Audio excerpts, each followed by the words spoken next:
as you saw the title, we are going to discuss about Pope's encyclicals and Bible history. Now we're going to see some things from Pope's encyclicals, that what he's trying to say to the world is something which will lead people to take the Sunday law. Now we're going to see all the encyclicals what he has published till now.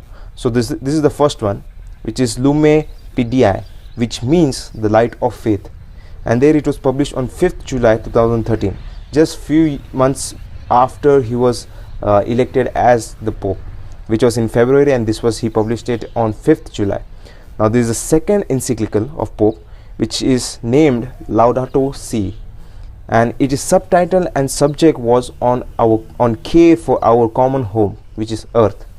And so there's some few points which I want to notice, where I saw in Wikipedia is talking about this letter of Pope, where it says it is in it the Pope critiques consumerism, means that it analyzes the promotion of the interest of consumer, and there it says an irresponsible development of the earth, and lament for environmental degradation and global warming, which is climate change, which is we are doing nothing for this climate change, and the earth is dying, they say.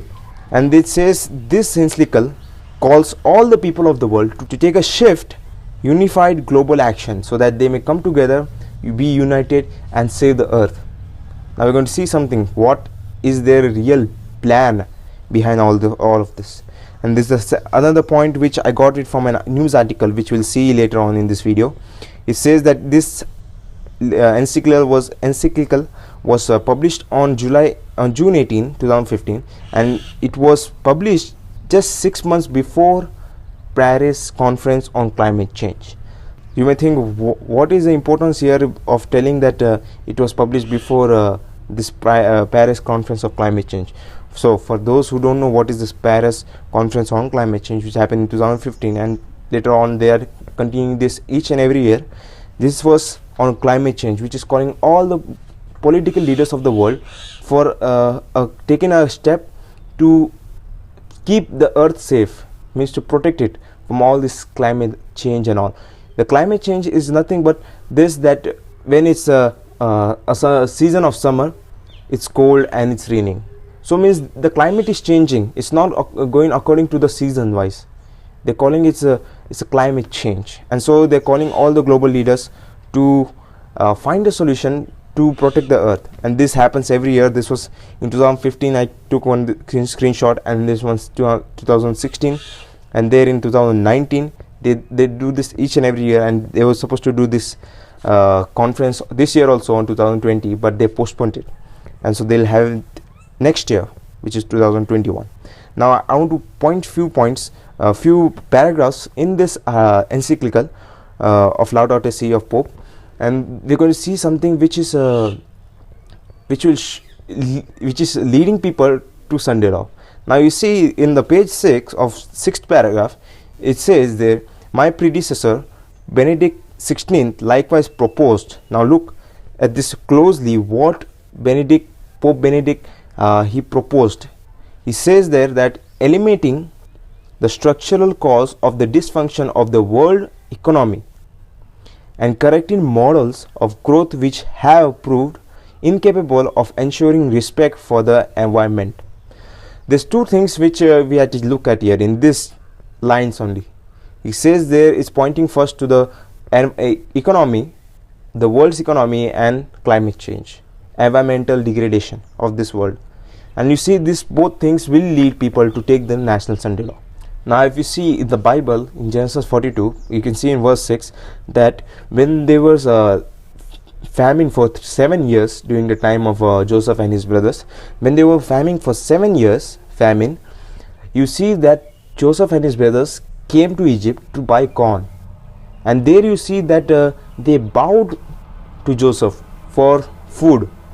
Now if you see, the papacy is trying to take over the world's economy, because he knows in the end they have to enforce the mark of the beast, which by using anyone wants to buy or sell have to take the mark.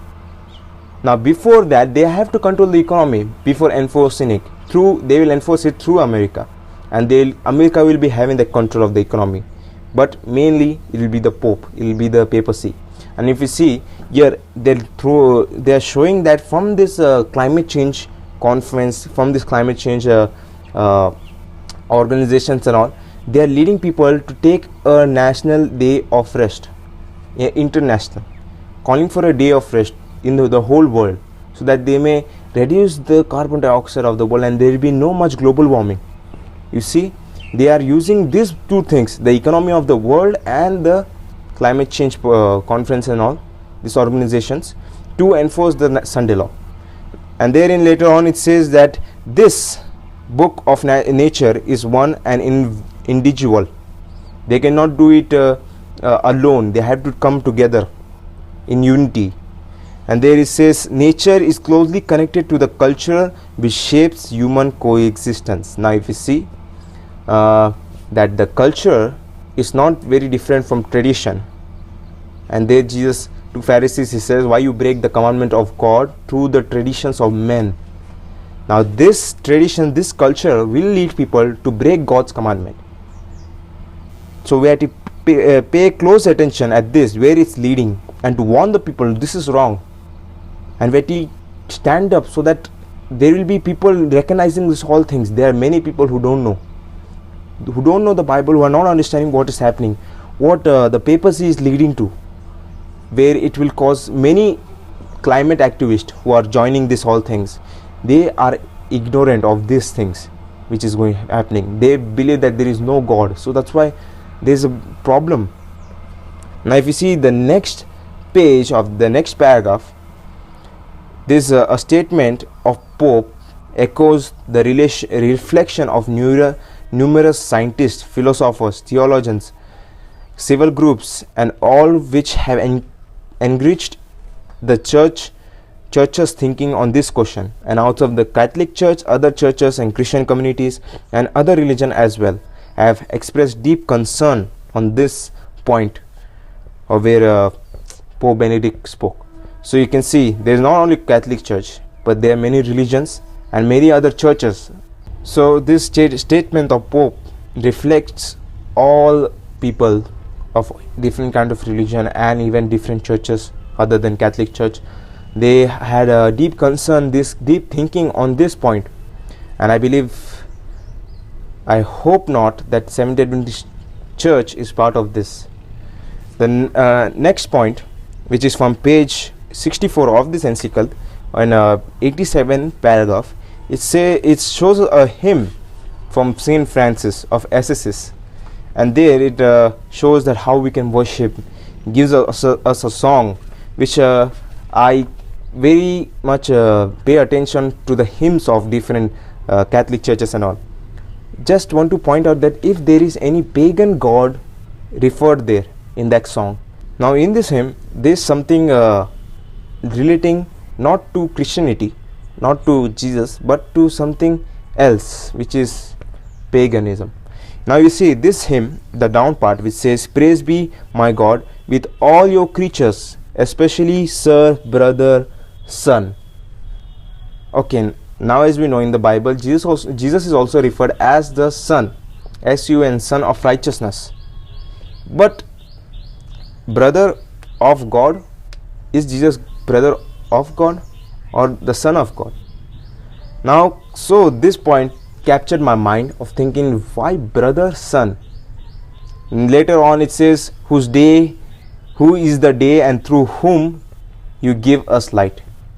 So then I understood by this line, yes, it is not referring to Jesus as S-U-N, but to the Son, which gives us this light, who this pagan god they are worshipping now, trying to praise God through Son, brother, son they are calling.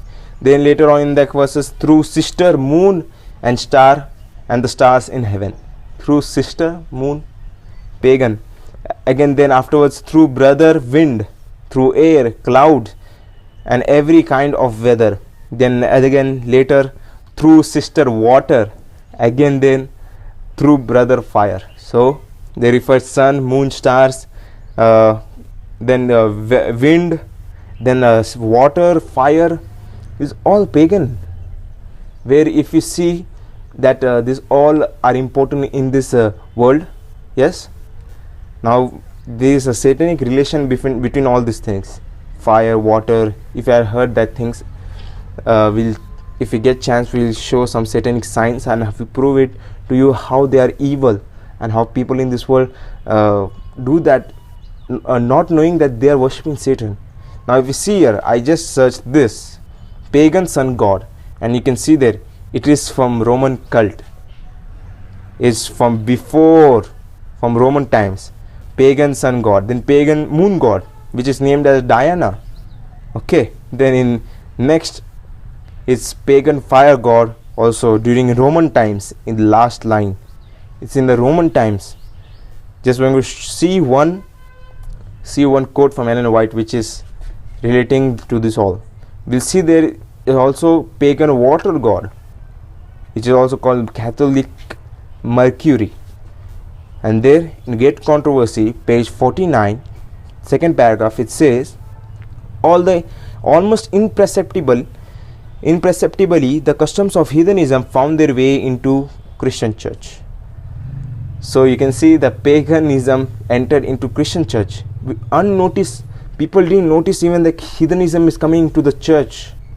And there later on in the verses, as persecution ceased, Christianity entered the courts of palaces of kings, and she laid aside the humble simplicity of Christ and his apostles for the pomp and pride of pagan priests and rulers. And in place of the requirements of God, she substituted human theories and traditions.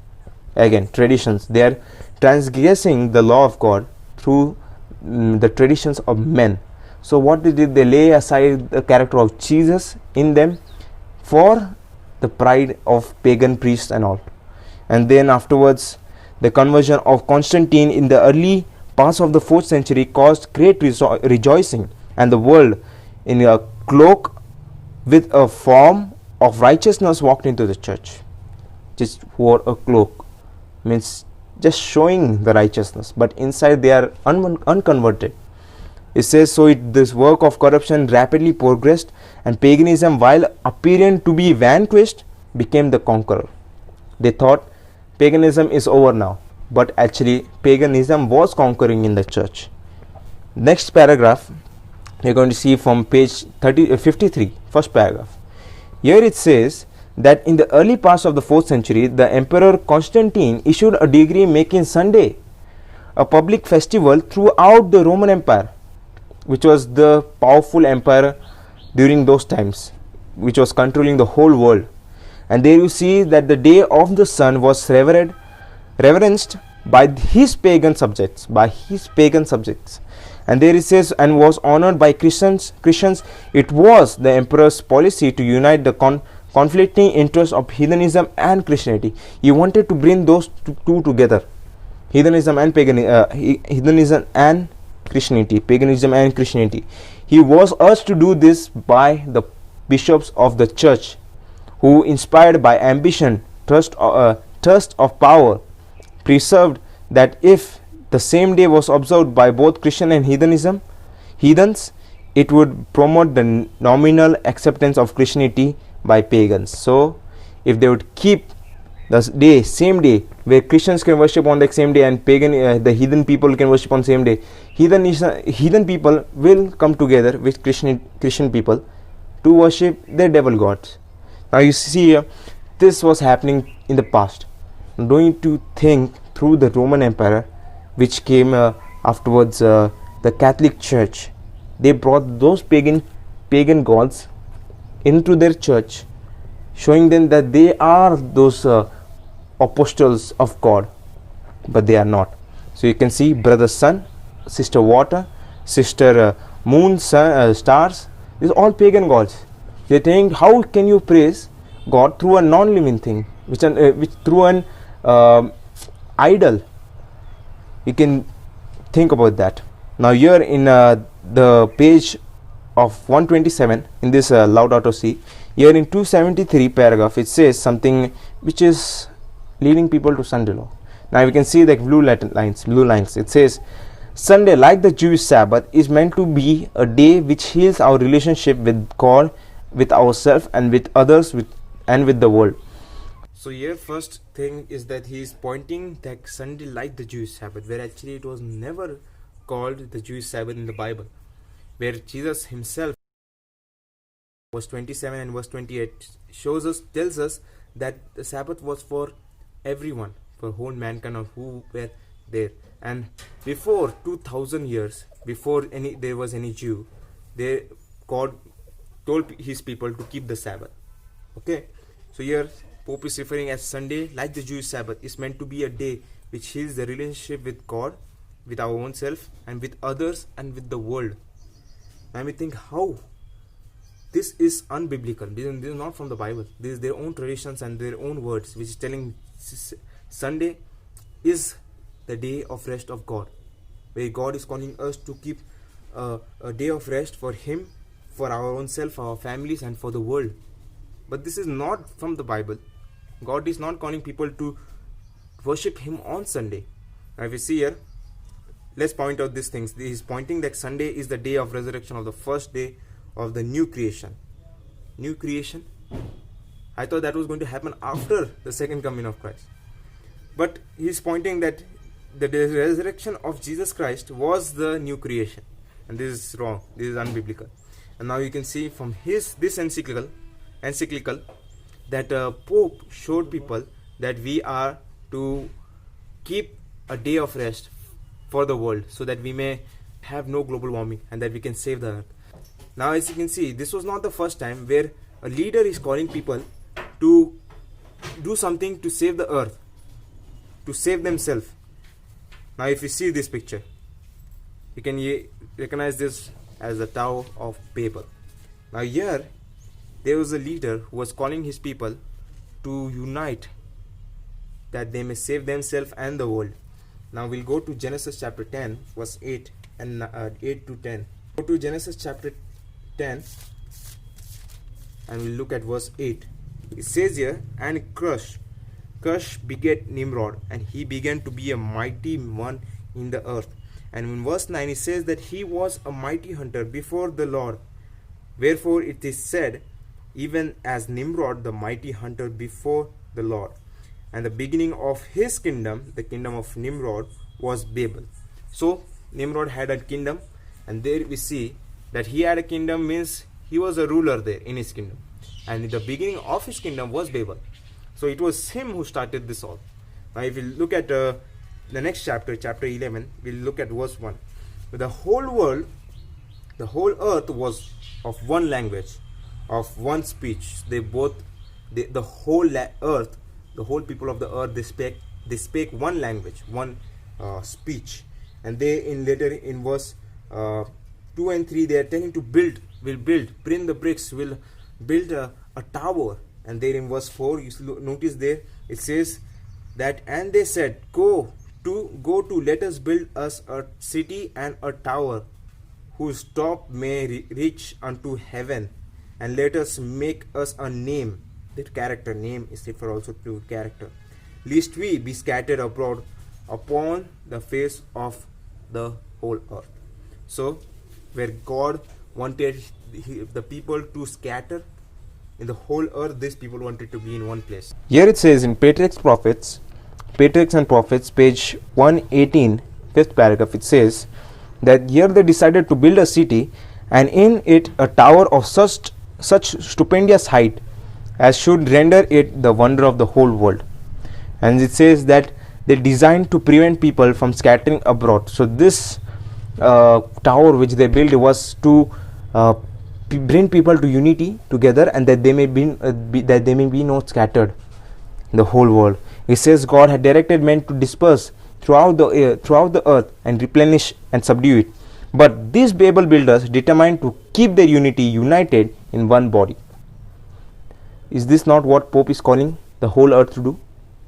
Now we see there later it says, and to found a monarchy that should eventually embrace the whole earth with a government which will control everything, which is in unity.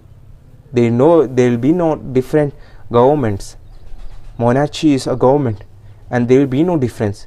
They will have only one world government, which Pope is calling, which they will control in the end. The next paragraph, which is from Patriarchs and Prophets, page 119, first paragraph, it says, the dwellers on this plain of Sinai disbelieved God's government, that he would not again bring a flood upon the earth. So now these people disbelieved, that they didn't believe that God would keep his promise, where God said that he will not destroy the world with the flood again. But these people didn't believe. There's one group of people who didn't believe his word, who didn't believe his promise. Second group of people, which says that many of them denied the existence of God and attributed the flood to the operation of natural causes. Second group of people who thought there is no God, but this was a natural cause which the flood came. Third group of people was saying that others believed in a supreme being, and that it was he who had destroyed the antediluvian world. Those people who were before the flood is called the antediluvian. And this three groups of people, they increased their hearts like Cain, which rose up in rebellions against God. There you see, this all happened. There are three groups of people. Today also in this world there are three groups of people who are doing the same thing. And this Pope, what is leading people to do, will lead them to do these three things. These three groups of people who same will rebel against God, will not follow him. We are going to compare some things from the past and in this present time. Now if we see here, it says later on that the one object for them in the erection of the tower was to secure their own safety in the case of another deluge. So as we saw this line, which is telling that their reason, their aim when they were erecting that tower was only to be safe and to be secured from another flood which they thought God will bring. Now we're going to look at one verse which is from Ecclesiastes chapter 1 verse 9. We're going to look at Ecclesiastes chapter 1 verse 9, where God is showing us something. So we're going to look at one verse which is from Ecclesiastes chapter 1 verse 9, where it says here, the things that had been, it is that which shall be. So that things which had been in the past, which shall be in the future. And there it says, and that which is done is that which shall be done. So which was done in the past will be done in the future as well. And it says that there is no new thing under the sun. So that was not a new thing when Pope is calling people to climate change, to come together for a day of rest and to protect the earth. It was not a new thing. Where in the past, this where we're seeing this happened, it was not a new thing. And you see, same, a leader is calling people to a course of safety. Now we're going to see something. In this past, they erected this tower so that they may be safe from another flood which they thought, which God will send. And now in this present time, that the world calls for climate change and the calls for a solution for climate change, and Pope gives them a solution to keep a day of rest, Sunday day of rest. And they call it a present time safety, so-called safety, which in case of this climate crisis. So they call for this safety. This is the safety where they may be safe from another climate crisis. By keeping Sunday a day of rest, we may protect the earth and keep the earth in good health. And there you see, here continuation in the last lines, it says the world undertaking was designed to exalt still further the pride from its projectors and to turn the minds of the future generation away from God and lead them into idolatry. Now you see this, by doing this, by erecting this tower, they were leading the future generation to be away from God.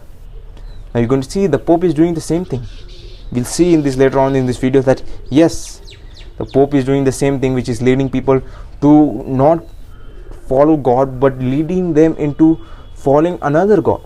You saw there that this paragraph which was telling of to keep the Sunday, a Jewish Sabbath, like the Jewish Sabbath, was then meant to keep a day of rest for that will heal our relationship. This is where he's telling that our only chance of keeping the earth safe is that we keep a day of rest, which is he's calling it for Sunday. It's not him. It's not only him, there are many activists who are not even Catholics are doing that, but there are some Jesuits who are behind the scenes, they are doing this all. Now if you see that Pope has already done this is not a new thing, and they prophesied, Bible prophesied about them, where they will lead people to not follow his law, to worship another god, which is the pagan gods, which they today also do, which they worship Mary as their god, which is pure idolatry. You see here in Daniel chapter 7 verse 25, it says about the papacy that they will think to change times and laws. They'll think to change times and laws, and they have done that. There's only one power which has done this. The Catholic Church itself, it says, the Catholic Mirror in there, it says the Catholic Church for over 1000 years before the existence of Protestants, by virtue of her divine mission, changed the day from Saturday to Sunday. They themselves, they're telling that they have changed the time of Saturday to Sunday. Now next one, you can see they have changed the laws of God. And if you can see, they have changed, they have removed the second commandment, and they changed the fourth commandment, and they put it on the third place. And there in the 10th last commandment, they divided it into two, which is the 9th and 10th, this is the Catholic 10 commandments. So in this article which you're seeing now is from America, the Jesuit Review, which we have to mainly focus on Jesuits as they are controlling the world in this present time. You see, this was an article from September 5, just few days back. It says there the Pope Francis will sign a new encyclical on human fraternity, which means brotherhood, a unity type, at the tomb of Saint Francis of Assisi, the same Francis who had wrote that hymn about the pagan gods, that through them we will worship you. The same person, in his tomb, at his tomb, Pope is going to sign a new encyclical. It says that on October 3rd, the next month, the coming month, on the 3rd October, the Pope Francis will sign a new encyclical, which is titled as Fratelli Tutte, which in the second paragraph you can see, it says that it bears a title of Fratelli Tutte, which could be translated as brothers and sisters and all, calling everyone. It says that although the Vatican has not yet given an official English translation. So now this is the Pope's third encyclical, which we don't know how it looks, but we know that it's titled that Fratelli Tutte, and it's translated as brothers and sisters all. It's going to be signed on October 3rd to 2020. Now later on in this paragraph, this article only, it says that the Pope's second encyclical, the Laudato Si, was published on June 18, just 6 months before the Paris conference on climate change. It is this same article I found from same America, the Jesuit Review, this one on September 3rd. Here it says that Pope is telling that how he had a conversion to write an encyclical, which is Laudato Si. Where he says here that it was on Thursday, this past Thursday, last week, that Pope gave an backstory of how he came to write Laudato Si, and there with him was a group of French environmental activists in Rome on Thursday, this past week. And there you see the Pope was greeting the French experts who had assisted the Francis Pope conference in its reflection on the theme of Laudato Si. So they came for that encyclical. And so it says there, he revealed that between the conference in 2007 and the publication of Laudato Si in 2015, I underwent a journey of conversion of the ecological problem of the earth, the environmental problem. Before that I didn't understand anything. This was Pope, he's telling. A journey of conversion he went from 2007 to 2015. So that led him to write Laudato Si, which there was being a problem of environmental problem. Now if you see, there was a reporter who asked during that time that is it true, she asked to Pope, that is it true that you are writing something on ecology, on environment? He confirmed, and she urged him please publish before the Paris conference. And so later on he published it before the Paris conference. And we're going to see why he published it, because he wanted that those people may take interest in his words, and that they may bring on his words, and that they may show that Pope, yes, he is a great leader, he can protect the earth, he can show us the way. That is what really is happening. Now there's another article which was in February, few months before, February 13, which it says that Pope Francis calls for a new education pact at audience with UNESCO and experts. Now if you know what is UNESCO, it is called the United Nations Educational, Scientific and Cultural Organization.